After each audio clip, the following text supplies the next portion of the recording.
Hello friend, তো আমাদের ভেস্টিজের সুরাজ sir বেহালা থেকে বিজনেসটা করছে এবং তার ছাদেতে আমাদের ভেস্টিজের এগ্রিকেয়ারের কিছু প্রোডাক্ট ব্যবহার করেছে এবং কি রেজাল্ট পেয়েছে তো শুনে নেব তারই মুখ থেকে।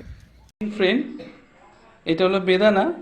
গতকাল আমি গাছ থেকে পারলাম, প্রায় মানে ওজনে 300 থেকে 350 গ্রাম হবে। আর এর আগে হতো, কিন্তু ঠিক মতন হতো না, আর ওই দানাগুলো শক্ত, টক টক, খেতে ভালো হতো না, ফেলে দিতে হতো।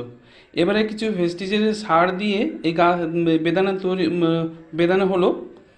আর খেতেও খুব মিষ্টি আর লাল লাল, দেখতে পাচ্ছেন তো। ভেস্টিজের সার দিচ্ছি আমি, এগ্রি 82, এগ্রি গোল্ড, এগ্রি মস। তারপর একটু আমি দেখাচ্ছি গাছগুলো। আপনাকে বেদানা গাছটা দেখাচ্ছি। দেখুন গাছটা, গাছে ফুল হয়েছে। আর হচ্ছে এদিকে দেখাচ্ছি, এ দেখুন বেদানাটা। আগে এত ভালো হতো না, ঠিক আছে। আর তার মধ্যে দেখুন, এই পেঁপে গাছ মানে প্রায় 3 ফুট হবে, 3 ফুটে দেখুন ছোটো ছোটো কুড়ি এসছে।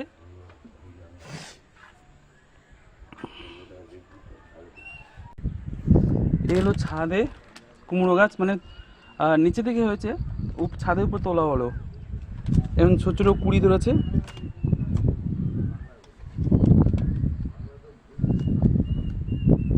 তারপর একটা বড় কুমড়ো হয়েছে দেখুন। এই হলো কুমড়ো গাছ, আর একটা কুমড়ো ফুল ফুটেছে, দেখতে পাচ্ছেন তো।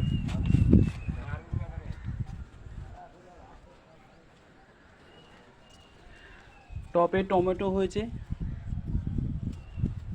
আর এইটা হলো বাংলাদেশি লঙ্কা গাছ, একটা লঙ্কায় খুব ঝাল। এই হলো গোলাপ ফুল, এই গোলাপ ফুলে দেখুন দানা হয়েছে। এটা একটা লঙ্কা, দেখুন লঙ্কা গাছের পাতাগুলো দেখুন কত বড় বড়।